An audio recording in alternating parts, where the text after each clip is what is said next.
I don't know. Tim Walz is out there talking again. Did you say he could fight any Trump supporter? Yeah, he says he kicked their and they're scared of him because he could fix a truck. Like they're threatened by his masculinity. I know how to fix a truck. That's what he said. I'm like, do you? I bet you don't. The lady doth protest too much. I bet you don't. I fear. I bet if I bring a broken truck to you and a bag of tools, you're Joe Rogan ripped Tim Walz apart with a roast so brutal it turned Minnesota's governor into the poster boy of mediocrity. From his bland speeches and phony tough guy shtick to his endless photo op politics, Rogan tore down every piece of Walz's carefully staged image. Instead of a bold leader, Walz looked like a substitute teacher fumbling through roll call while the classroom burned. This wasn't a debate, it was a demolition. Rogan didn't just mock Walz. He turned him into a live example of political irrelevance. He believes a lot of wild things. One of them is transgender surgery for people who are under 13. So for those out there who are wondering, aren't there something else you could be doing or doesn't seem to impact you in your life? This is what it means to show empathy. This is what it means to be welcoming. He changed the Minnesota state flag to make it look like a Somali flag. You haven't seen that? But our current flag is problematic. I think we all know that. We've evolved into a more diverse state, and I think it's more reflective of hits. Walz goes into high school principal mode. Long, thoughtful pauses. Careful, slow words. Endless attempts to sound wise.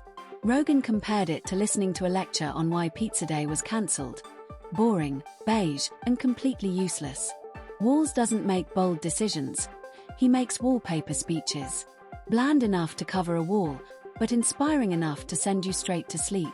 If that Tim Walz cocksucker, if that guy got into power, like if Kamala died and Tim Walz, Tampon Tim, was our president, you know how crazy this country would be?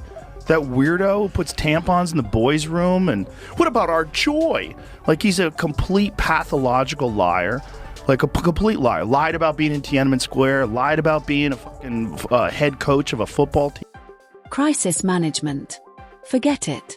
Rogan said Walz handled the 2020 Minneapolis chaos like a guy lost in a basement fumbling with his phone flashlight. Too slow, too indecisive, too desperate to look like he had it under control while everything burned around him. Rogan compared it to trying to put out a fire with a spray bottle of Fanta. Plenty of effort, zero results. Well, there's more than one thing too, right? He said he was a head coach. Yeah, he was a head coach. He was not a head coach. He was an assistant coach, which is an honorable thing. There's nothing wrong with being an assistant coach. Yeah, absolutely. And he also inflated his actual rank, right? He was slated to achieve a certain rank. Right. And how did it go? Like he had to commit to the fact that he wasn't going to retire in order to achieve his rank? Is that what it was? He didn't finish essentially the program, the coursework, for a command sergeant major. When things get tough, Walz loves to puff up his military record, dropping his National Guard service into every conversation like a guy at the gym bragging about benching 3 plates in college. Rogan shredded it. Serving once doesn't make every shaky political move a masterstroke of strategy. Walz acts like he's running a bake sale, not a state. He tries to please everyone, which means no one ends up happy. Rogan compared it to a comedian afraid to tell edgy jokes, so he spends 2 hours talking about airline food. But what does it look? Okay, but what does it look like now? That's what I was trying to get to. Okay, on the left is Somali flag. On the right is the Minnesota state flag. Okay, same color as Somali flag. A white star, a different white star in it, like the Somali flag. Very different than the original Minnesota flag. And there's the video down below that. That's when he changes it out. Walz's speeches. Word salad with a Midwestern accent. Rogan mocked the endless platitudes that sound like they were cleared by 5 committees and a risk assessment team. He looks like the everyman, but without the charm. It's not relatability, it's mediocrity in khakis. His policies weren't spared either. Rogan said they land like half-baked experiments, the kind you'd expect in a high school science fair.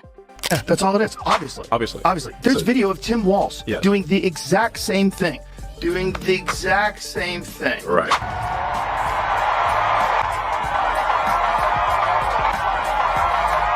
Exact same thing, and he said, of course, it's a Nazi salute. He said that. having them trying to debate that President Musk gave a Nazi salute. Of course he did. This is how crazy things have gotten. Like, it's coordinated propaganda. Rogan compared Walz's big ideas to building a rocket out of soda bottles. Lots of enthusiasm, zero chance of liftoff. Even his attempts at inspiration flop. Walz's speeches about unity hit with the emotional weight of a dentist's voicemail reminder. Rogan joked you could play one of his press conferences on an airplane and knock out the whole cabin without turbulence. His authority doesn't look confident. It looks forced. Like a substitute teacher demanding respect on day one, only for the class to realize by lunch that he's a pushover. It's the flag, picks it up, moves it out of the way, and replaces it. Look at this.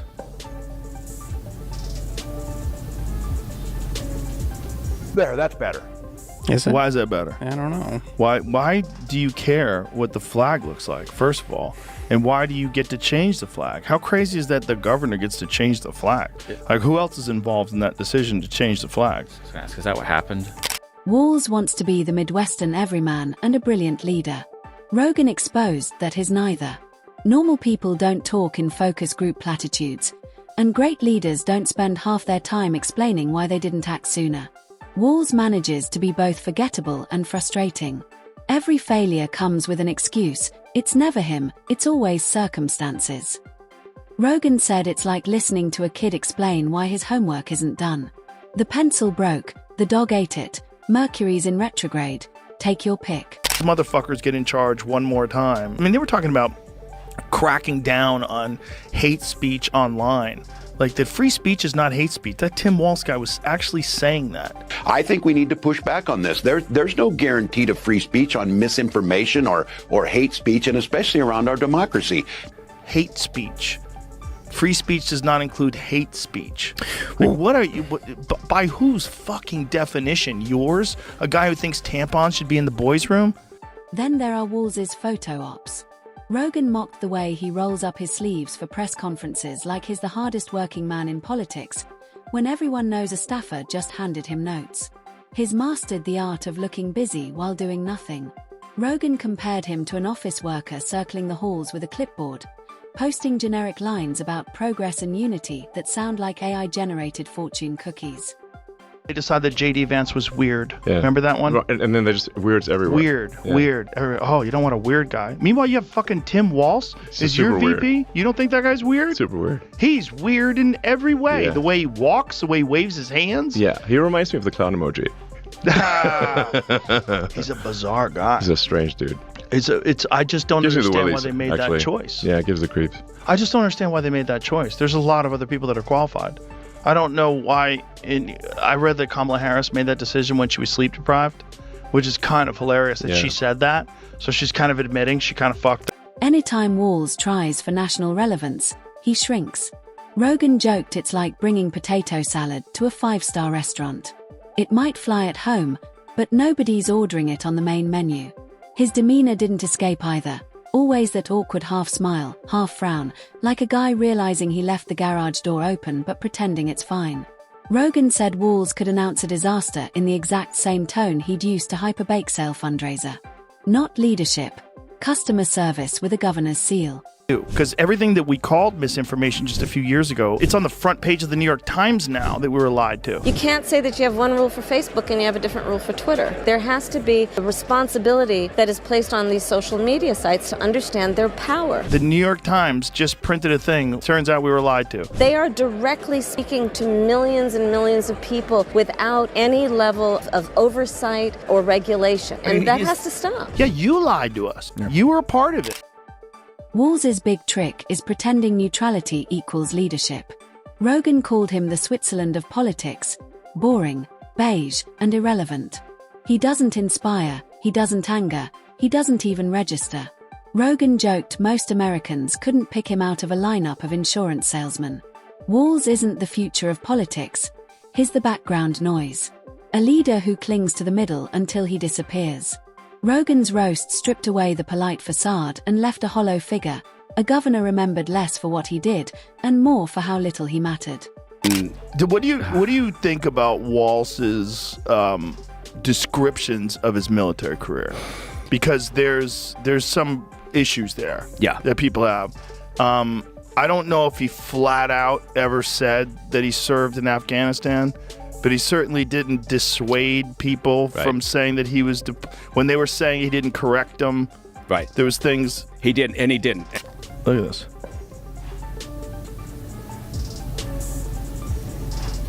There, that's better.